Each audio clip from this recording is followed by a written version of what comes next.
अगर हम लोग एक एटम की बात करें जिसमें एक न्यूक्लियस होता है पॉजिटिव चार्ज और उसके आसपास नेगेटिव चार्ज का एक पूरा क्लाउड होता है जो कि इवनली डिस्ट्रीब्यूटेड होता है, ठीक। अगर मैं इस एटम के ऊपर जिसके अंदर न्यूक्लियस सेंटर में है और इलेक्ट्रॉन क्लाउड चारों तरफ डिस्ट्रीब्यूटेड है, अगर इसके ऊपर मैं एक इलेक्ट्रिक फील्ड ई अप्लाई करता हूँ तो हम लोग देखते हैं कि कुछ इस तरीके का रीडिस्ट्रीब्यूशन हो जाता है। एक तरफ न्यूक्लियस या कह सकते हैं पॉजिटिव चार्ज इकट्ठा हो जाता है, वहीं दूसरी तरफ नेगेटिव इलेक्ट्रॉन का जो क्लाउड होता है वो एक अलग जगह इकट्ठा हो जाता है। और ऐसा इसलिए होता है क्योंकि एक इलेक्ट्रिक फील्ड ई अप्लाई होती है। तो इलेक्ट्रिक फील्ड जब ई अप्लाई होती है तो उसके जस्ट अपोजिट डायरेक्शन में नेगेटिव चार्ज इकट्ठा होगा और उसी की डायरेक्शन में यानी कि in the direction of electric field positive charge इकट्ठा हो जाएगा। ये जो प्रोसेस है, ये जो प्रोसेस होता है चार्ज सेपरेशन का, इसको नाम दिया जाता है पोलराइजेशन, ठीक। तो इसके ऊपर हम लोग इस लेक्चर के अंदर बात करेंगे। मेरा नाम प्रांजल है और ये पूरा लेक्चर डेडिकेटेड होगा पोलराइजेशन के ऊपर और उससे जुड़े हुए और फैक्ट्स के ऊपर। चलिए शुरू करते हैं। सबसे पहले पोलराइजेशन को समझने के लिए हमें डायपोल मूवमेंट को समझना पड़ेगा।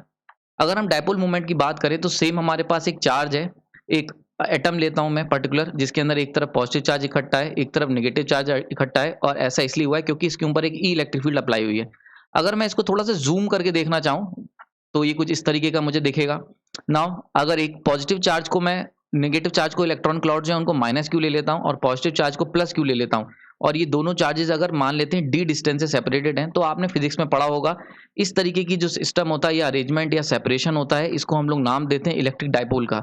यानी कि जब भी पॉजिटिव चार्ज एक तरफ इकट्ठा होगा एक ही मॉलिक्यूल के अंदर या एक ही एटम के अंदर और नेगेटिव इलेक्ट्रॉन क्लाउड दूसरी तरफ इकट्ठा होगा और दोनों एक दूसरे से सेपरेटेड होंगे बाई डी डिस्टेंस, तो ये जो कॉन्फ़िगरेशन होता है ये इलेक्ट्रिक डायपोल को जन्म देता है। और इलेक्ट्रिक डायपोल जब भी हमारे पास होता है तो हम उसका निकालते हैं डायपोल मूवमेंट निकालते हैं हम लोग उसे, ठीक है। आई होप ये समझ में आ गई होगी। और ये जो डायपोल मूवमेंट होता है अगर इसकी मैं कैलकुलेशन करने चलूं तो इसकी जो वैल्यू निकल के आती है वो small p equal to q into d होती है। यहाँ पे q जो है यहाँ पे चार्ज को रिप्रेजेंट कर रहा है, कोई भी चार्ज ले सकते हो, प्लस क्यू का या माइनस क्यू का, यानी कि चाहे तो नेगेटिव चार्ज ले लो या पॉजिटिव चार्ज ले लो। यहाँ पे बस आपको क्यू लिखना है, क्यू मतलब किसी भी एक पोलैरिटी का चार्ज। देखो होता क्या है, क्योंकि अगर एक्चुअल बात करो तो प्लस क्यू माइनस क्यू अगर हम इसको होल दोनों को लेके चलेंगे तो जीरो आ जाएगा, क्योंकि नेट चार्ज तो जीरो होता है किसी भी डायपोल का। तो इसीलिए आपको किसी एक पोलैरिटी का हम चार्ज ले लेंगे, तो क्यू चार्ज हमने लिख लिया इंटू डी। डी क्या है यहाँ पे, ये डी बेसिकली डिस्टेंस है दोनों चार्जेस के बीच की, यानी कि दोनों चार्ज जो सेपरेट हुए हैं उनके बीच की डिस्टेंस। तो this is what we call dipole movement. तो आई होप ये समझ में आ गया कि पोलराइजेशन से जुड़ा हुआ डायपोल मूवमेंट जो है इसको समझना बहुत इंपॉर्टेंट है, क्योंकि इसका अलग इंपॉर्टेंस है।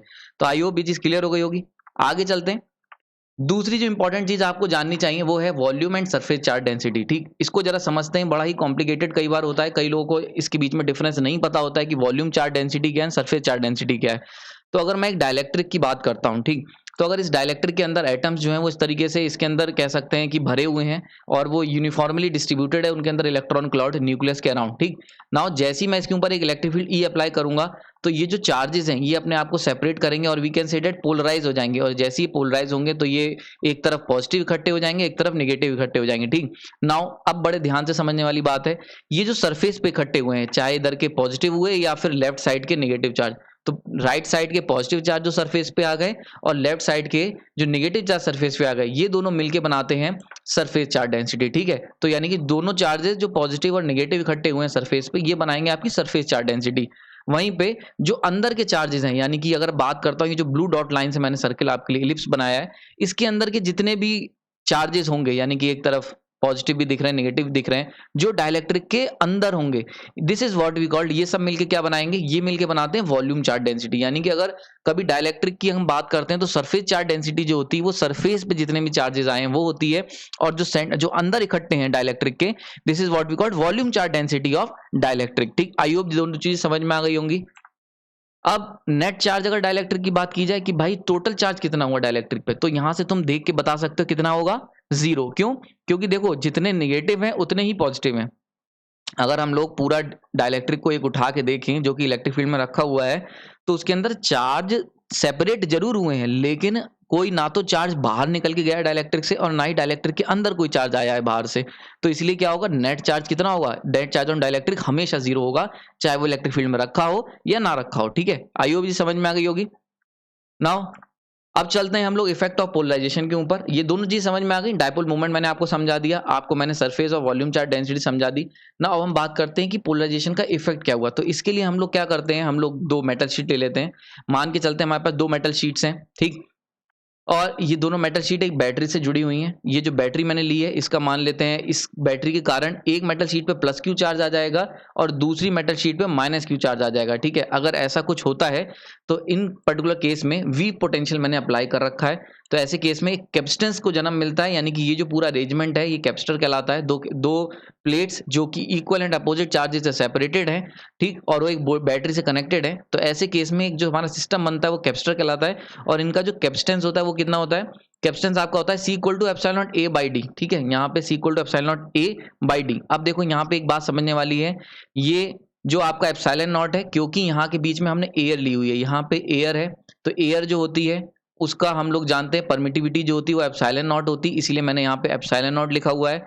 एरिया जो है, ये जो एरिया है बेसिकली इस ये जो प्लेट्स मैंने ली है मेटल प्लेट्स, इनका एरिया है, यानी कि इसका एरिया मान लेते हैं ए है, तो ये मेटल प्लेट्स का एरिया हो गया। और ये है डिस्टेंस। डिस्टेंस क्या है? यानी कि इन दोनों मेटल शीट के बीच की जो दूरी है इसे हम लोग डी से डिनोट करते हैं। ये होता है distance between the two metal plates, और we can say that distance और सेपरेशन कितना है दोनों मेटल शीट के बीच में। ठीक है, आइए समझ में आ गई होगी।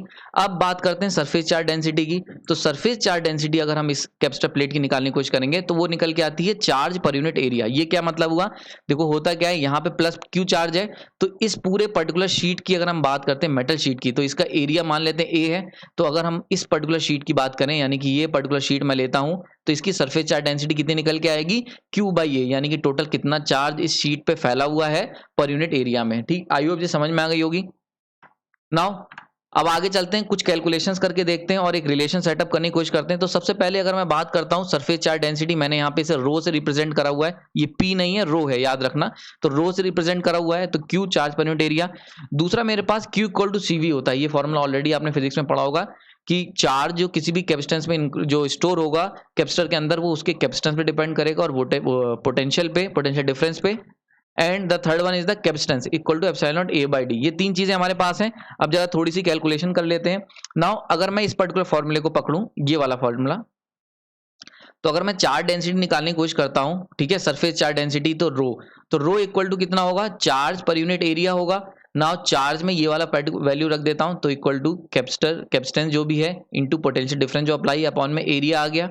क्लियर ना? अब इस सी में क्या कर सकता हूं, कैपेसिटेंस में ये पर्टिकुलर वैल्यू रख देता हूं, तो यहां से हम कह सकते हैं epsilon naught into A divide by D into V divide by A कह सकता हूं। ठीक है, यहां से ए कैंसिल कर देंगे हम लोग, और ये क्लियर हो गया। यहाँ पे नाउ हम जानते हैं कि potential difference per unit distance, यानी कि डिस्टेंस के हिसाब से जो पोटेंशियल डिफरेंस वेरी करता है, इसको हम लोग क्या टर्म देते हैं? इसको हम लोग कहते हैं electric field E. I hope clear होगी, ये आपने पढ़ रखा होगा। ई इक्वल टू, आपको पता होगा, E equal to V by d होता है, ठीक है, या V equal to E dot d l होता है, ये दोनों चीजें आपने सुनी होंगी। तो वोल्टेज पर यूनिट डिस्टेंस जो वेरी करेगा उसे हम लोग क्या लिख देंगे? उसे हम लोग इलेक्ट्रिक फील्ड लिख देंगे। तो यहां से हम कह सकते हैं कि जो हमारा सरफेस चार्ज डेंसिटी निकल के आया वो equal to epsilon naught into E निकल के आया। आई होप जिस क्लियर हो गई होगी, इसमें कोई डाउट नहीं होना चाहिए। नाउ क्योंकि ये क्या है, एयर की बात कर रहे हैं, तो इसको मैं रिप्रेजेंट कर देता हूं फॉर एयर। ये तो जनरल फॉर्मूला आ गया फॉर एयर। अगर एयर हमने कैपेसिटर प्लेट के बीच में भरी हुई है, तो ऐसे केस में जो सरफेस चार्ज डेंसिटी हो जाएगी, ए लिख देता हूं यहाँ पे छोटा सा, वो कितनी हो जाएगी? वो हो जाएगी तुम्हारी epsilon not E. I hope जिस क्लियर हो गई होगी, ये एयर को रिप्रेजेंट कर रहा है, surface charge density of capacitor plate in presence of air as a dielectric medium. ठीक है, यानी कि अगर डायलेक्ट, यानी कि इसकी बात कर रहा हूं मैं, यहाँ मैं बात कर रहा हूँ ये जो कैपेसिटर प्लेट है इनकी सरफेस चार्ज डेंसिटी, ठीक है, रो, और अगर एयर भरी हुई है बीच में तो रो ए, यानी कि एक कैपेसिटर प्लेट की जो surface charge density in presence of air. ये क्लियर हो गया। आगे चलते हैं। अगर हम बात करते हैं इन प्रेजेंस ऑफ डाइलेक्ट्रिक, तो अगर मैं डाइलेक्ट्रिक भर देता हूं, यानी कि इसमें मैंने क्या करा है, कैपेसिटर है और इनके बीच में मैंने वही जो डाइलेक्ट्रिक अभी पीछे आपको डिब्बा दिखाया था जिसमें चार्ज सेपरेटेड थे, तो ये है तुम्हारा डाइलेक्ट्रिक। अगर इन प्रेजेंस ऑफ डाइलेक्ट्रिक बात करता हूं तब क्या होगा? तो देखो प्रेजेंस ऑफ डाइलेक्ट्रिक जो सरफेस चार्ज डेंसिटी उसे मैं रिप्रेजेंट करूंगा रो डी से, तो रो डी इक्वल टू कितना होगा? एप्सिलॉन ई हो जाएगा। ठीक है, एप्सिलॉन क्या होगा?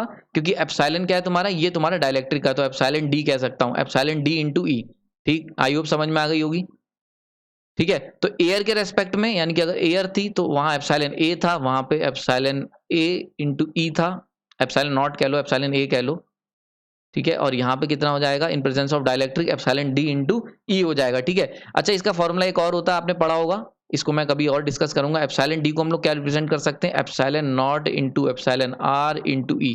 ये भी इसको इस तरीके से लिखा जा सकता है, यानी कि इसमें ये क्या है, ये तुम्हारी एब्सोल्यूट परमिटिविटी, एब्सोल्यूट परमिटिविटी, ठीक है, और एप्सिलॉन आर क्या है तुम्हारी रिलेटिव परमिटिविटी, रिलेटिव परमिटिविटी। इनके ऊपर सेपरेट लेक्चर आपका इंतजार कर रहे हैं, बहुत जल्दी अपलोड करूंगा मैं, ठीक है। तो ये रिलेटिव परमिटिविटी होता है, ये एप्सिलॉन नॉट यानी कि एब्सोल्यूट परमिटिविटी, और ई क्या है, इलेक्ट्रिक फील्ड जो तुमने अप्लाई करी हुई डाइलेक्ट्रिक पे। तो this is the final formula, ठीक। तो ये 3 फॉर्मूले मैंने आपके सामने लिखे, जिसमें से इसी को एक्सपेंड कर दिया है। नाउ ये चीज समझ में आ गई होगी। तो हमने देखा, हमने अगर एयर हमने ली हुई थी डाइलेक्ट्रिक के अंदर, तो वहां पे एप्सिलॉन नॉट ए इंटू ई था, और जब डाइलेक्ट्रिक ले लिया तो वहां पे एप्सिलॉन नॉट डी इंटू ई, ठीक। तो अगर एयर कैपेसिटर के बीच में भरी हुई है, यानी कि ये फॉर्मूला कब है वैलिड होगा, जब बीच में एयर भरी हुई है। यहाँ पे अगर लिखा है एयर, ठीक है, और डाइलेक्ट्रिक है, तो ये वाला फॉर्मूला आप यूज करेंगे। नाउ अब हम लोग इनको कंपेयर करते हैं। अगर मैं इनको कंपेयर करूं, ठीक है, कंपैरिजन, तो एक तरफ मैं लिखता हूं एयर एज अ मीडियम, एक तरफ है dielectric as a medium. Now मेरे पास कौन कौन से पैरामीटर्स हैं, एक है हमारे पास एप्सिलॉन ए, अगर एयर है तो परमिटिविटी कितनी होगी कैपेसिटर प्लेट के बीच की, एप्सिलॉन ए। अगर डाइलेक्ट्रिक है तो इनके बीच की परमिटिविटी एप्सिलॉन डी। अगर एयर है तो इनका जो सरफेस चार्ज डेंसिटी है ऑफ कैपेसिटर प्लेट वो कितनी है, रो ए। और अगर डाइलेक्ट्रिक है तो जो कैपेसिटर है उनकी सरफेस चार्ज डेंसिटी है रो डी। नाउ अगर मैं बात करता हूं स्टेट्स की, यानी कि जो फॉर्मूला या जो फैक्ट्स हमारे पास नोन है, तो हमें पता है कि एयर के कंपैरिजन में परमिटिविटी जो होती है डाइलेक्ट्रिक की वो बहुत ज्यादा होती है, ठीक है, हमेशा। तो एयर के कंपैरिजन में परमिटिविटी ऑफ ये तुम्हारे डाइलेक्ट्रिक की परमिटिविटी काफी ज्यादा होगी। अगर ऐसा होगा तो रो ए जो होगा वो कम हो जाएगा रो ए से, क्यों, रो डी से। रो ए कितना होता है, इक्वल टू होता है एप्सिलॉन ए इंटू ई, सेम इलेक्ट्रिक फील्ड अप्लाई करने पे, और ये कितना होता है एप्सिलॉन डी इंटू ई। अब क्योंकि एप्सिलॉन ए छोटा है एप्सिलॉन डी से, तो ऑब्वियस ही चीज है रो ए जो होगा वो छोटा होगा रो डी से। इसका क्या मतलब हुआ, यानी कि अगर मैं same electric field E apply करता हूं, ठीक है, same electric field E apply अगर मैं करता हूं, तो ऐसे केस में जो डाइलेक्ट्रिक वाला कैपेसिटर होगा, इसको मैं यहां बता देता हूं अगर मान लेते हैं हमारे पास एक कैपेसिटर है ये एयर के साथ, और एक कैपेसिटर है हमारे पास डाइलेक्ट्रिक के साथ, जिसकी एप्सिलॉन डी है, इसका एप्सिलॉन ए है, और मैंने सेम इलेक्ट्रिक फील्ड यहाँ पे अप्लाई करी ई, यहाँ पे भी सेम इलेक्ट्रिक फील्ड अप्लाई करी ई। तो देखो क्या होगा, अगर सेम इलेक्ट्रिक फील्ड आपने दोनों कैपेसिटर पे अप्लाई करी है, तो surface charge density of capacitor plate, यानी कि जो डाइलेक्ट्रिक वाले कैपेसिटर प्लेट्स होंगे इनकी जो सरफेस चार्ज डेंसिटी होगी, यानी कि इनकी प्लेट्स पे जो चार्ज इकट्ठा होगा वो Q जो चार्ज होगा, Q in presence of dielectric, और इनकी जो सरफेस पे जो चार्ज इकट्ठा होगा Q in presence of air, तो जो QD होगा वो ज्यादा होगा as compare to Q air. यानी कि क्या हुआ, यानी कि ज्यादा चार्ज इकट्ठा होगा डाइलेक्ट्रिक्स में। तो अगर आपने कैपेसिटर के अंदर डाइलेक्ट्रिक इंक्लूड कर रखा है, तो उसकी जो कैपेसिटर की प्लेट होगी उस पर काफी ज्यादा चार्ज इकट्ठा हो जाएगा as compare to the air के केस, एयर प्रेजेंस में। यानी कि अगर आपने कैपेसिटर लिया है जिसमें केवल एयर है, तो उसकी जो प्लेट होगी मेटल की प्लेट, मेटल शीट जो होगी, यानी कि इस मेटल शीट की बात कर रहा हूँ, ये जो मेटल शीट है इसको मैं ऐसे बना देता हूँ, ये मेटल शीट जो है इसके ऊपर जो चार्ज इकट्ठा होगा Q वो कम होगा एज कंपेयर टू जो डाइलेक्ट्रिक में। तो इसीलिए क्या होता है, यानी कि यहां से हम क्या कंक्लूजन ड्रॉ कर सकते हैं कि भाई inserting dielectric between capacitor plate, अगर मैं दोनों कैपेसिटर प्लेट के बीच में डाइलेक्ट्रिक डाल देता हूं तो उससे क्या होगा, उससे चार्ज डेंसिटी जो होगी कैपेसिटर प्लेट पे वो इंक्रीज हो जाएगी। बड़ा इंपॉर्टेंट पॉइंट है ये कि जैसे ही हम लोग क्या करते हैं कैपेसिटर के अंदर अगर हम लोग डाइलेक्ट्रिक डाल देते हैं इन प्रेजेंस ऑफ एयर, तो वहां पे चार्ज डेंसिटी बढ़ जाती है। इसीलिए क्या होता है, आपने देखा होगा डाइलेक्ट्रिक कैपेसिटर के अंदर यूज किया जाता है एयर के कंपेरिजन में। एयर की जगह हम लोग डाइलेक्ट्रिक यूज करते हैं, क्यों, क्योंकि डाइलेक्ट्रिक यूज करने से चार्ज बढ़ जाएगा कैपेसिटर प्लेट पे, और कैपेसिटर क्या होता है, कैपेसिटर चार्ज स्टोरिंग कैपेबिलिटी पे डिपेंड करता है। अगर ज्यादा चार्ज ज्यादा कैपेसिटेंस, तो उतना अच्छा कैपेसिटर होगा। तो इसलिए आई होप ये समझ में आ गई होगी। तो क्यों ऐसा हो रहा है, क्योंकि डाइलेक्ट्रिक में पोलराइजेशन की प्रॉपर्टी होती है, और क्योंकि वो पोलराइज हो सकते हैं इसीलिए उनकी प्रेजेंस में जो एक कैपेसिटर है, जो नॉर्मल कैपेसिटर प्लेट है, वो ज्यादा चार्ज इकट्ठा करेगा, तो चार्ज स्टोरिंग कैपेबिलिटी बढ़ जाती है इन प्रेजेंस ऑफ डाइलेक्ट्रिक। यानी कि अगर इस पूरे लेक्चर से मैं एक लाइन लेके जाना चाहूं, तो मैं यहां से ये चीज सीख के जा सकता हूं कि जैसे ही हम लोग कैपेसिटर प्लेट के बीच में डाइलेक्ट्रिक डालेंगे, तो उससे क्या होगा, उसकी चार्ज स्टोर करने की जो कैपेबिलिटी है कैपेसिटर की वो इंक्रीज कर जाएगी, और चार्ज स्टोरिंग कैपेबिलिटी इंक्रीज करने से क्या होगा, हमारा कैपेसिटर इंप्रूव हो जाएगा, परफॉर्मेंस इंप्रूव हो जाएगी, और हमारी जो रिक्वायरमेंट है ज्यादा चार्ज की वो फुलफिल हो जाएगी।